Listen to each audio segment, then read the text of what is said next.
सालाबादाप्रमाणे Zee 24 तासच्या आमच्या कार्यालयामध्ये यंदाही गणपती बाप्पा आलेले आहेत आणि नेहमीप्रमाणे मुख्यमंत्री सुद्धा आमच्या ऑफिसमध्ये आलेले आहेत आणि मुख्यमंत्री देवेंद्र फडणवीस आत्ताच झी 24 तासच्या ऑफिसमध्ये आलेत। एक छानशी आरती आम्ही केलेली आहे आणि आपण जाणून घेऊया मुख्यमंत्र्यांच्या या क्षणी भावना।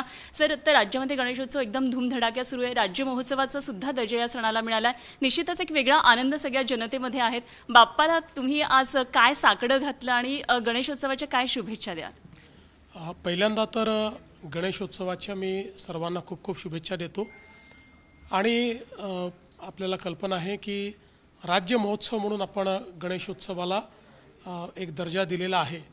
गणेशोत्सव एक असा उत्सव आहे की जो सामाजिक अभिसरणाचा उत्सव आहे। समाजातले सर्व लोक एकत्रित येतात, एकतेचा संदेश या सणातून जातो आणि अनेक ठिकाणी आपल्याला एक टीम स्पिरिट तयार झालेलं दिसतं, नेतृत्व गुण तयार होताना दिसतात।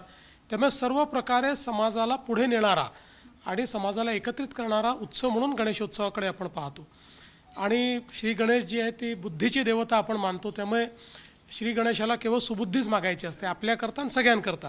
सगळ्यांना सुबुद्धी मिळाली आणि सन्मार्ग मिळाला तर मला असं वाटतं की त्यापेक्षा उत्तम काही होऊ शकत नाही। त्यामुळे गणेशाच्या चरणी हीच प्रार्थना की सगळ्यांना सुबुद्धी मिळावी आणि सुख समाधान आरोग्य ऐश्वर्य हे सर्वांना श्री गणेशाने द्यावं। अगदी सर, आपण सुद्धा एकेकाळी कार्यकर्ते होतात आणि निश्चित गणेश मंडळाच्या जे कार्यकर्ते असतात त्याच्यातून एक वेगळं नेतृत्व तयार होतं। आपली याबद्दल एखादी आठवण जेव्हा तुम्ही नागपूरमध्ये होतात किंवा एकंदरीतच? आम्ही लहानपणापासून गणेशोत्सव साजरा करतो, त्यामुळे वर्गणी गोळा करणे, स्टेज बांधणे, मूर्तीची ऑर्डर देणे, मूर्ती आणणे, सजावटी करणे, कार्यक्रम करणे असा सगळा दीर्घ अनुभव त्याच्यामध्ये आहे।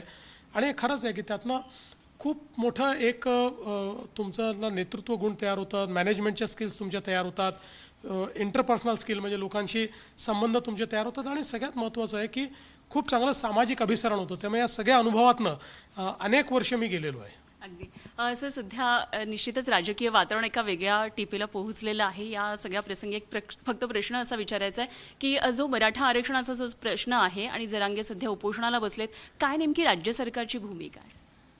राज्य सरकारची भूमिका अतिशय स्पष्ट आहे। आम्ही अतिशय सकारात्मकतेनं घेतलेले निर्णय आहेत। आपण जर बघितलं असेल आत्तापर्यंत मराठा समाजाच्या हिताचे निर्णय हे फक्त 2014 ते 2025 यामध्ये झाले आणि तेही ज्या काळामध्ये युतीचं सरकार पहिले माझ्या नेतृत्वात होतं, मग शिंदेजींच्या नेतृत्वात होतं, आता पुन्हा माझ्या नेतृत्वात आहे। या सरकारनेच आत्तापर्यंत मराठा हिताचे निर्णय घेतले आहेत। पहिलं आरक्षण मी दिलं, दुसरं आरक्षण शिंदे साहेबांनी दिलं, अण्णासाहेब पाटील आर्थिक विकास महामंडळ मी स्ट्रेंथन केलं, त्यातनं आज 1.5 लाख मराठा तरुण हे उद्योजक झाल्यात। 13,000 कोटी रुपयाचं त्यांना आज कर्ज बिनव्याजी मिळालेलं आहे आणि आता ते नोकरी मागणारे नोकरी देणारे झालेले आहेत। मराठा तरुणांकरता आपण त्या ठिकाणी शैक्षणिक सवलती दिल्या, फीची सवलत दिली, आपण त्यांच्याकरता निर्वाह भत्त्याची सोय केली, जेणेकरून कुठे जर ॲडमिशनही मिळाली आणि फी जरी भरली तरी राहायचं कुठे हा प्रश्न असतो, त्याकरता निर्वाह भत्ता आपण भाऊसाहेब देशमुख निर्वाह भत्ता योजना त्या ठिकाणी सुरू केली।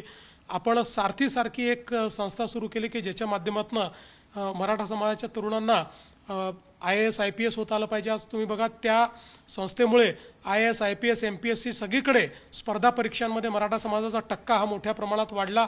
त्यामुळे सर्वांगाने मराठा समाजाला मदत करण्याचं काम हे आपल्या सरकारच्या काळात आपण केलं आहे, न्याय देण्याचं काम आपण केलेलं आहे आणि आताही मला असं वाटतं की न्यायाच्याच भूमिकेत आम्ही आहोत।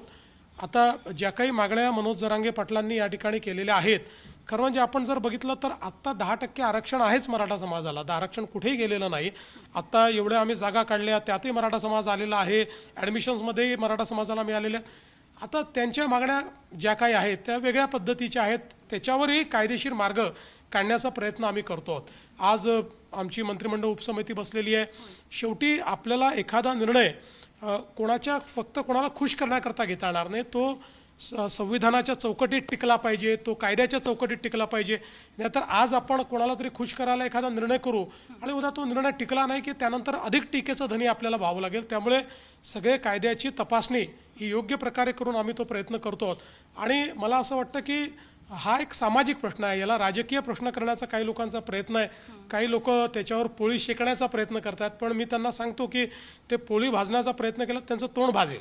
त्याच्यामुळे असा पोळी भाजण्याचा प्रयत्न सामाजिक प्रश्नात कोणीच करू नये असं माझं मत आहे. अगदी आडून आडून सारखं देवेंद्र फडणवीसांना अडचणीत आणण्याचा हा प्रयत्न आहे, अशा प्रकारची टीका होत असते. असं एक खरं तर एक मतप्रवाह आहे. याकडे तुम्ही कसं पाहता? मला काहीच त्याच्यात प्रश्न नाही आहे. मी टीका सहन करतो, शिव्याशापही सहन करतो. मला त्यांनी कधीही फरक पडत नाही, कारण सामाजिक काम करत असताना तुम्हाला कधी शिव्याही खाव्या लागतात आणि कधी तुमच्या गळ्यात हारही पडतात. त्यामुळे आता अनेक वेळा अननेसेसरी टीका होते तरी मी त्याला कधी रिप्लाय करत नाही. मी त्याच्यावर कधी, मला एक गोष्ट माहिती आहे की आपण सकारात्मकतेने काम केलं तर जनता आपल्या पाठीशी आहे ना. जनतेने आम्हाला निवडून दिलं नाही. इतके लोक आमच्या विरोधात असताना, आणि त्याही वेळेस हेच प्रश्न होते, प्रश्न तर काही वेगळे नव्हते. या लोकांनी यापेक्षा वेगळे प्रश्न कोणी मांडले नव्हते, तरी जनतेने आम्हाला समर्थन दिलं. सगळ्या समाजाने आम्हाला मतदान केलं. एक अतिशय भव्य असा विजय आम्हाला दिला. त्यामुळे आपण जर जनतेच्या हिताचं काम करत राहिलो तर कोणी किती शिव्याशाप दिले तरी जनता आपल्या पाठीशी असते. अगदी बाप्पा, हे सगळं निर्विघ्नपणे पार पडेल आणि सगळे प्रश्न सुटतील आणि राज्य नेहमी जे विकासाच्या दिशेने जाते, हा विकास असा चालू राहील अशा आपण शुभेच्छा व्यक्त करूया. 100% बाप्पा निर्विघ्नपणेच या सगळ्या गोष्टी पार पाडतील आणि बाप्पाच्या आशीर्वादाने महाराष्ट्र नंबर 1च राहील. अगदी झी24 तासच्या कार्यालयात आज आपण आलात त्याबद्दल मनापासून आभार. आपण खूप वेळ दिला, सगळ्या प्रश्नांची मनमोकळी उत्तरं दिलीत. खूप खूप आभार. थँक्यू. आभारी आहे. धन्यवाद सर.